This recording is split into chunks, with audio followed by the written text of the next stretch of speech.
Salut à tous, Arnaud pour Geek & Vaps. Donc aujourd'hui, review de la Anamods V4.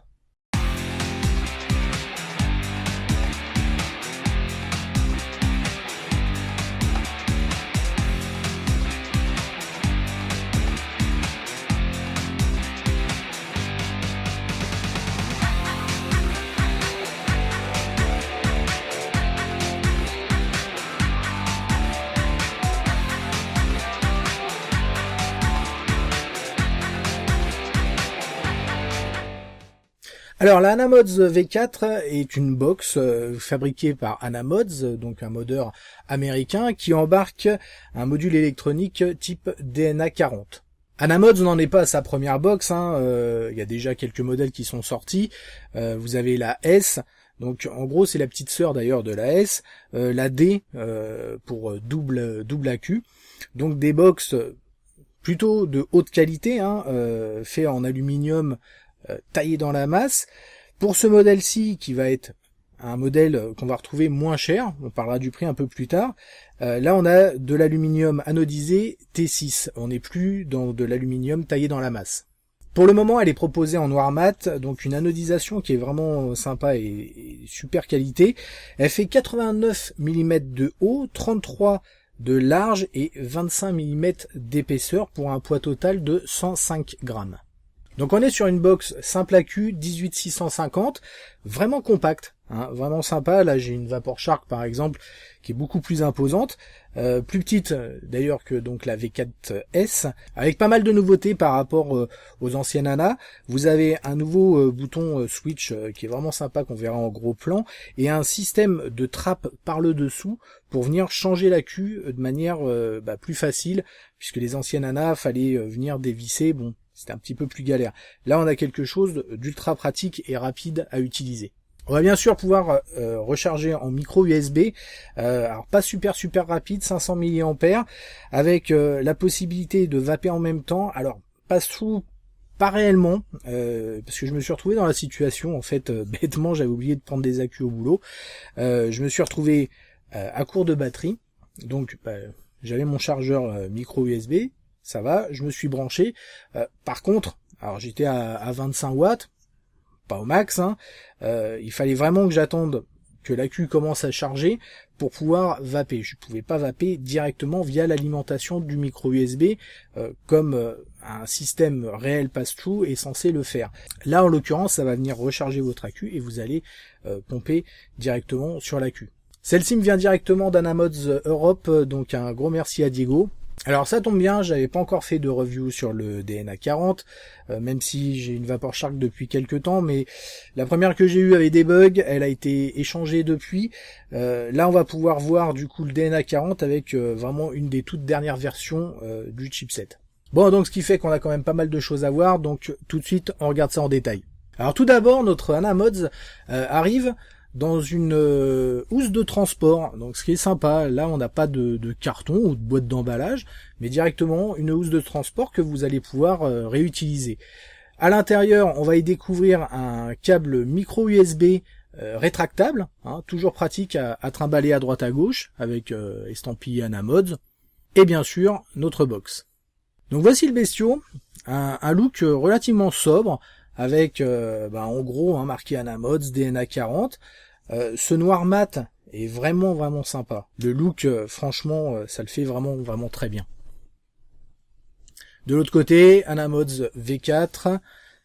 En dessous, Powered by Evolve, bien entendu, puisque le chipset est d'Evolve. Là, on voit le micro USB. En dessous, le petit trou, c'est pour la LED, qui va vous permettre donc de voir le niveau de charge. Ensuite, on va avoir donc le switch, nouveau switch. Donc pour Anamods, un switch qui est vraiment très agréable. Avant, vous voyez, en bas, on voit le plus et le moins, les deux boutons. Le switch était du même type. Là, plus du tout. On a quelque chose de plat, beaucoup plus agréable. On a une connexion 510 avec une sorte de renfoncement. On verra, c'est plutôt pas mal. Donc on a une connexion sur ressort, ce qui va nous permettre d'être flush avec à peu près tous les atomiseurs. On a également aussi 4 arrivées d'air sur les côtés, comme vous avez pu le voir. En dessous, on va avoir la trappe donc pour la batterie. Vous voyez, il y a une petite pièce. Alors, c'est une sorte de plastique, hein. Donc il va falloir venir l'accrocher et le tirer pour pouvoir ouvrir la trappe. Et hop, on voit donc avec une grosse pièce, donc connexion pour le négatif de votre accu en laiton. Et au fond, on voit le positif. On va venir refermer tout simplement en appuyant et vous avez un clac de fermeture. On va aller regarder rapidement à l'intérieur de la box, puisque effectivement il y avait pas mal de retours sur les anciennes avec apparemment de la colle, etc. Donc là on va regarder directement. On enlève le capot facilement via 2 vis, hein. On a une protection comme ça en plastique qu'on va pouvoir venir retirer par le côté. Alors faites très attention, hein, je vous déconseille de le faire, hein, bien entendu. Je vous montre comme ça vous voyez comment c'est à l'intérieur. Pas besoin de le faire, hein, vérifier si c'est de la même chose. Et on voit que il y a vraiment pas beaucoup de place, hein. Tout a été optimisé et pas de traces de colle, hein. Tout est nickel, tout est bien rangé. Alors effectivement rien n'est collé. Vous voyez, même le micro USB en fait n'est maintenu quelque part que par le cache en plastique, ce qui fait que quand vous allez venir replacer ce cache en plastique, il va falloir délicatement venir replacer le micro USB pour remettre tout en place. Donc c'est pour ça que je vous déconseille fortement de le démonter quand on n'en a pas besoin, hein, aucun intérêt. On vient remettre tout ça en place, le capot, pareil, hein, ça se met super facilement. Alors là on va réouvrir la trappe pour mettre un accu, un MX Geo ici. Alors ça tient super bien, vous voyez, limite pour le ressortir, il faut que je secoue le mode, vous voyez, pour le faire ressortir. Il préconise sur le site officiel des LG, hein, par rapport aux tailles. Bon, là, pas de souci avec la MX Geo, VTC 4, VTC 5 aussi, j'ai mis dedans, aucun problème, ça fit vraiment à ras. Pour l'allumer, juste un coup sur le Fire, là on voit, donc là je suis en température contrôle, on va retrouver un large écran, où vous allez avoir toutes les informations, donc les watts, les ohms, les volts, la température et le niveau de batterie sur le côté. On va placer un atomiseur, hein, histoire d'avoir une valeur au niveau de la résistance. Là c'est un atomiseur qui est monté donc de manière classique, là je suis à 0.97 ohms. Donc concrètement, on va pas utiliser le contrôle de température puisque j'ai fait une résistance classique, hein, sur du Cantal. Donc pour désactiver ce contrôle de température, il va falloir cliquer 5 fois rapidement sur le bouton Fire et ensuite, une fois que c'est bloqué, vous allez venir rester appuyé pendant quelques secondes sur le bouton plus et moins. Et là vous voyez, vous allez pouvoir changer donc de 5 en 5 vos températures. Donc à savoir que vous allez avoir un contrôle en Celsius ou en Fahrenheit. Là on est en Celsius, on continue à descendre et à 100 degrés Celsius, ça passe au Fahrenheit.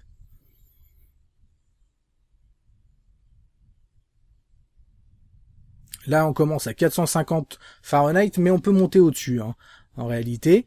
Et on va pouvoir descendre jusqu'à 200 Fahrenheit. Donc on peut régler de 5 en 5, donc soit en Celsius, soit en Fahrenheit. Ce réglage de température, on va en parler un peu plus tard, exactement à quoi il sert, hein. Pour venir désactiver ce contrôle de température, on va aller vers le haut, donc monter, et quand vous montez au-dessus de l'maximum, ça passe en off. Pour valider, un petit coup sur le bouton Fire. Là, on débloque avec 5 clics, et vous voyez, j'ai plus de lecture de température. J'ai ma résistance, les volts en dessous et les watts. Donc là, on va pouvoir régler donc de 1 watt à 40 watts. Donc 1 watt, ça fait peu, hein. De 0,1 en 0,1. Donc on a vraiment une large plage. Pour info, au niveau des volts, on va pouvoir avoir de 1 à 9 volts. 9 volts, c'est assez balèze, surtout sur un accu. Quand vous venez en mode VAP, hein, classique, appuyez sur le plus et le moins pendant quelques secondes, vous allez venir bloquer en fait vos réglages. C'est-à-dire que vous ne pourrez plus changer les watts. Pour le débloquer, vous restez appuyé sur le plus et le moins pendant quelques secondes et ça débloquera vos réglages de watts. Donc là, on fait une résistance, en l'occurrence sur un Kefen Light Plus, hein, donc résistance en Ni200, donc c'est une résistance en nickel, et j'ai repassé le mode donc en mode réglage de température. Alors vous voyez ma résistance 0.08, hein, donc c'est très très bas en ohm, et 215 degrés Celsius hein, en réglage. C'est un peu faible, hein, on peut monter au-delà. Et quand je viens vaper, vous voyez, la température monte. On a une lecture de température en direct.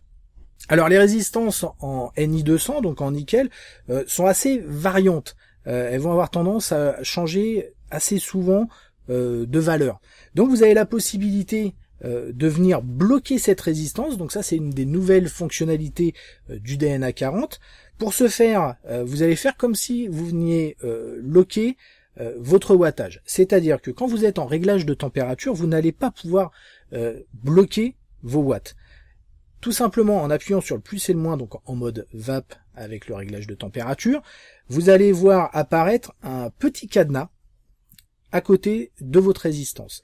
Ça veut dire que vous venez de bloquer la valeur de la résistance et du coup s'il y a des petites variations, si la connexion est pas au top, puisque on va en parler juste après, mais suivant les atomiseurs il peut y avoir quelques petites variations, et ben ça va venir régler le problème et du coup vous n'avez plus de changement de valeur de résistance en cours de VAP.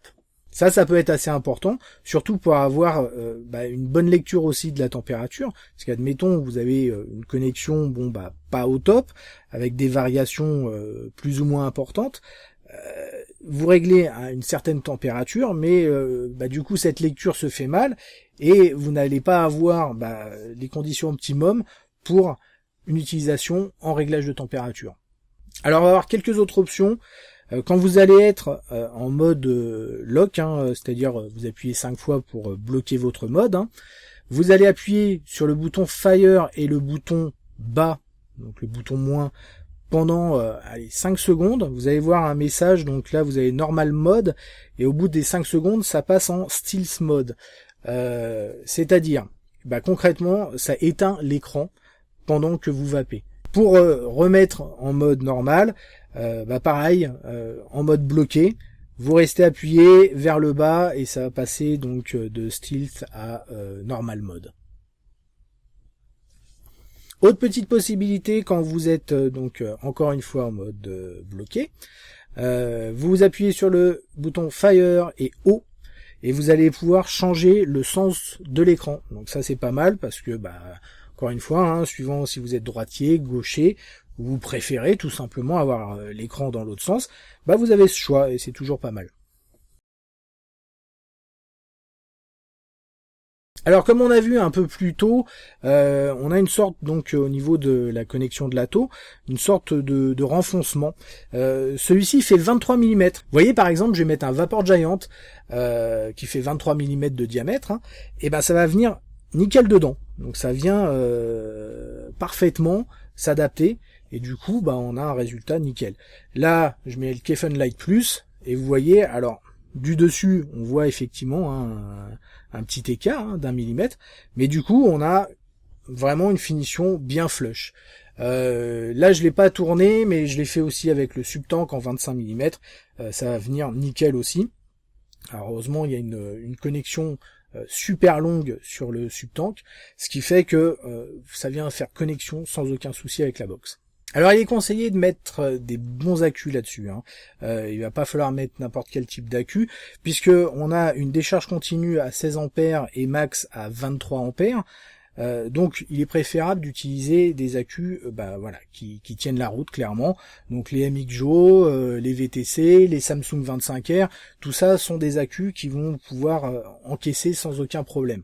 Venez pas mettre des accus qui n'ont pas ce qu'il faut. 23 ampères en max, vaut mieux venir mettre des accus 25 ampères. Donc petite précision concernant les résistances, alors ça c'est données constructeurs pour le DNA, on va pouvoir descendre jusqu'à 0,16 ohms sur des résistances normales, ce qui est déjà hyper faible, hein, et jusqu'à 2 ohms maximum. Ensuite, en termes de résistance en Ni200, donc là on va pas du tout avoir les mêmes valeurs. Si vous décidez de faire du reconstructible, donc avec du nickel, du Ni200, effectivement vous n'aurez pas du tout les mêmes valeurs que vous avez l'habitude d'avoir. C'est normal. Il faut savoir que la box donc va accepter jusqu'à du 0,10 ohms. En l'occurrence, ça descend plus bas. Vous voyez, là moi j'ai une résistance à 0,08 et ça passe donc en contrôle de température. La moyenne, on va dire, est à 0,40. 0,40 en les faisant soi-même, franchement c'est pas évident. Il y a même beaucoup de Cliro qui proposent des résistances en nickel et on est plus souvent sur du 0,2 à peu près. Avec un maximum donc de 1 ohm. 1 ohm en nickel, costaud. Pareil, vous le verrez si vous vous lancez, le fil type nickel est beaucoup plus souple. Alors ça peut être un peu chiant à travailler, surtout sur du 0,20. Moi j'ai trouvé un juste milieu avec du 0,32. Donc on est sur un fil qui est plus épais, je trouve qu'il est plus résistant, c'est-à-dire qu'on va pouvoir faire un coil spiré-espacé, passer du coton sans que tout parte à valo quand vous allez venir mettre votre coton tout simplement. Et on a des résistances voilà qui arrivent à peu près dans ce qu'il faut. Là c'est ce que j'ai fait par exemple dans le KFN Light Plus, et c'est pas là où on a le plus de place pour faire une résistance. Vous allez pouvoir faire des coils un petit peu plus gros, un peu plus de spire dans un atto où il y a plus de place. Alors ce fameux contrôle de température, vous connaissez peut-être déjà, peut-être d'autres pas. C'est une nouveauté donc qui est apparue avec le DNA 40. Alors ça date de fin décembre, début janvier, avec entre autres la sortie de la Vapor Shark. Donc c'est vraiment encore les débuts du contrôle de température. Il y a eu pas mal de mises à jour sur ce chipset. On a d'autres modes qui commencent à arriver avec des systèmes de contrôle de température. Clairement, pour moi, c'est vraiment l'avenir. Pourquoi ? Parce que tout simplement, avec ce système de contrôle de température, bien sûr, un minimum bien réglé, vous n'aurez pas de dry heat.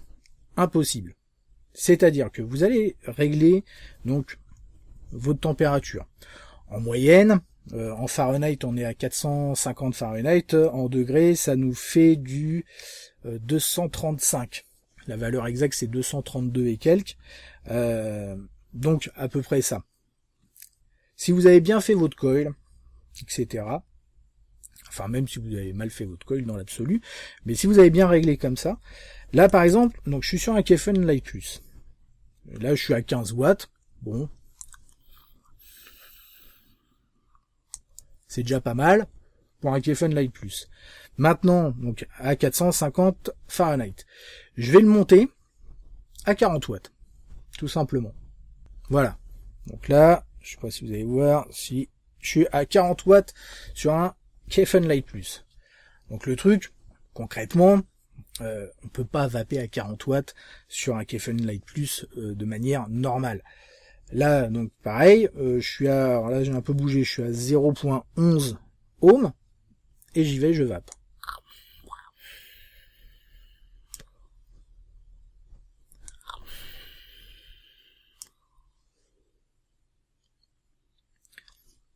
Ouh, ça envoie.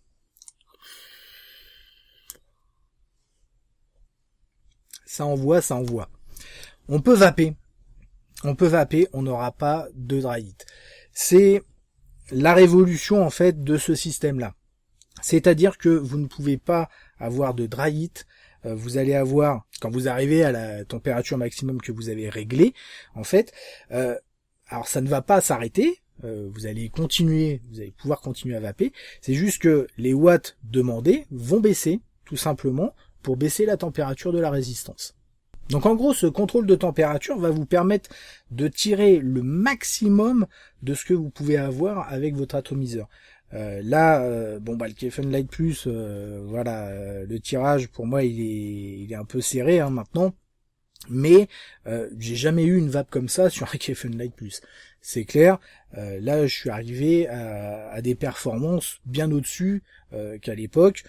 Si j'étais en Cantal classique, etc., je serais à 12-13 watts maximum, parce que Au-dessus, ça commence à être un peu difficile. Là, bon, 40 watts, je suis pas réellement à 40 watts, mais ça va venir vraiment au maximum de la température réglée. Alors vous pouvez faire varier cette température.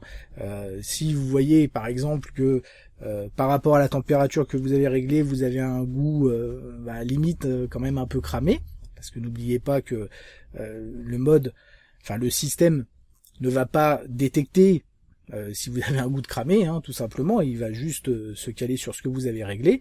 Vous venez baisser la température, et puis vous aurez ce qu'il faut. Donc ce système de contrôle de température est vraiment une révolution quelque part dans la vape, c'est une nouveauté qui peut apporter beaucoup de choses. Par exemple, vous avez un atomiseur sans vitre, sans partie Pyrex, Macrolon, peu importe, sans que vous puissiez voir où vous en êtes de votre liquide. C'est pas grave, avec ce système-là, vous vapez, et puis tout simplement, quand vous n'allez plus avoir de liquide, vous n'allez plus avoir de vapeur tout simplement, c'est-à-dire que vous allez commencer à avoir de moins en moins de vapeur jusqu'à quasiment plus rien. Et là vous allez vous dire oui, là faut que je remplisse.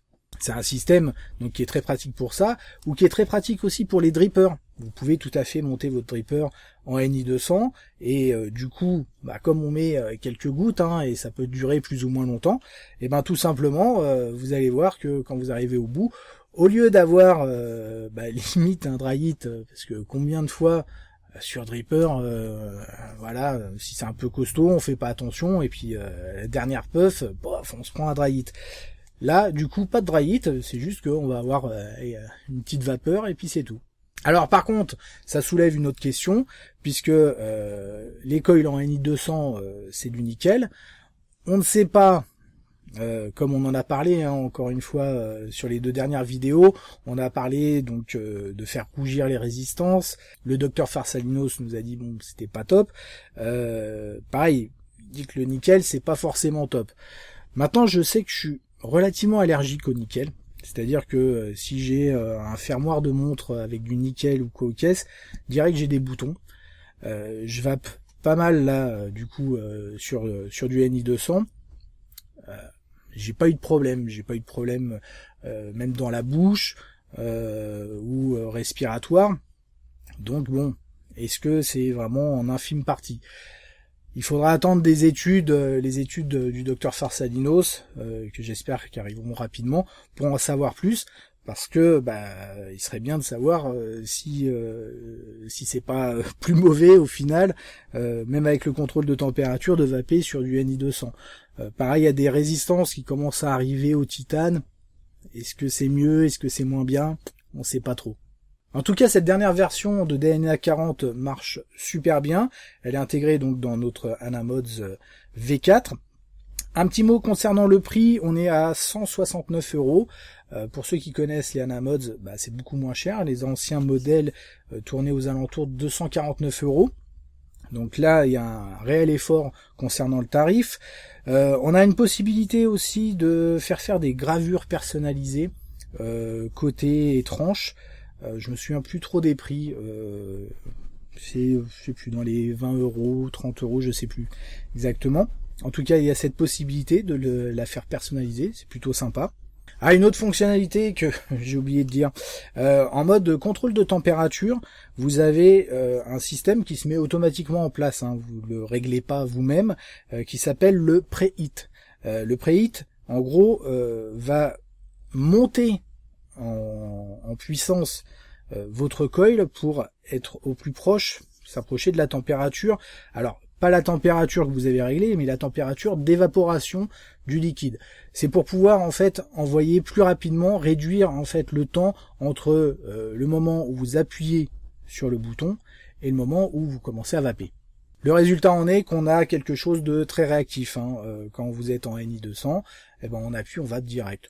Bon, après, voilà, j'ai pas non plus en mode normal senti spécialement de latence.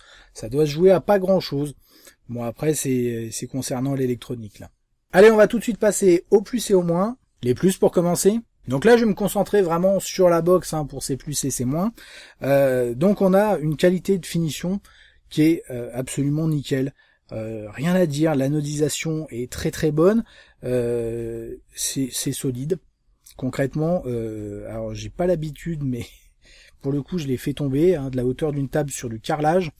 Il y avait un atto dessus en Pyrex, donc c'est pas l'atto qui a pris, sinon le Pyrex était mort, et pas un pet quoi. Donc ça va. Après c'est comme tout, je suppose que ça dépend comment ça tombe. Là elle est tombée, voilà. Et j'ai eu du bol, rien que ce soit la connectique, vu que c'est bien pris dans le système. Je pense pas que ça puisse bouger si facilement que ça, même en cas de choc. Et puis, voilà, j'ai pas une trace. Je sais même pas exactement comment elle est tombée parce que j'ai rien du tout. Ce nouveau switch qui est super agréable. Effectivement, les anciens. Alors, j'avais pas d'ancienne Anamods, mais je peux très bien imaginer vaper en appuyant sur ces petits boutons. Ça doit pas être simple, je pense. Le nouveau switch, super agréable. Il est lisse. Un petit clic,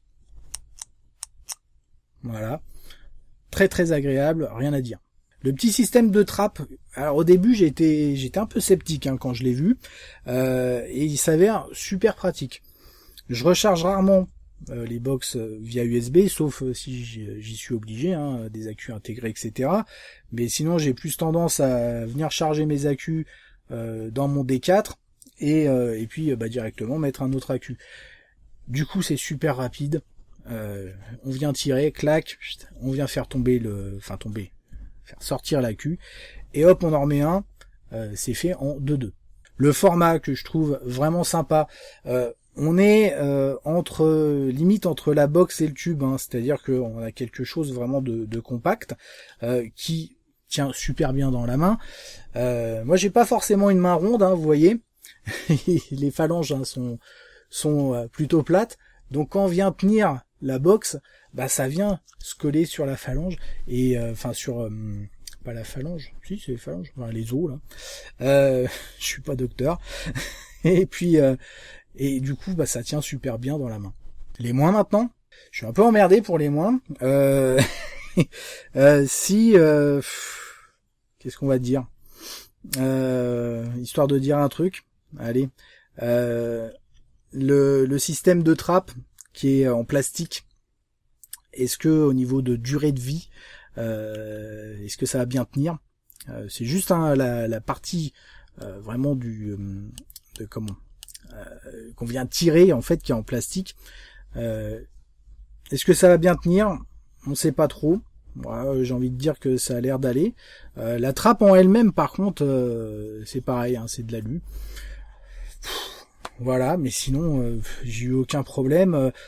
Pareil au niveau contrôle de température, certains disent que les systèmes comme ça sur ressort au niveau de la connexion, c'est moins précis, etc. J'ai pas eu de problème, j'ai fait tourner plusieurs atomiseurs en contrôle de température, j'ai réglé ma température et puis basta.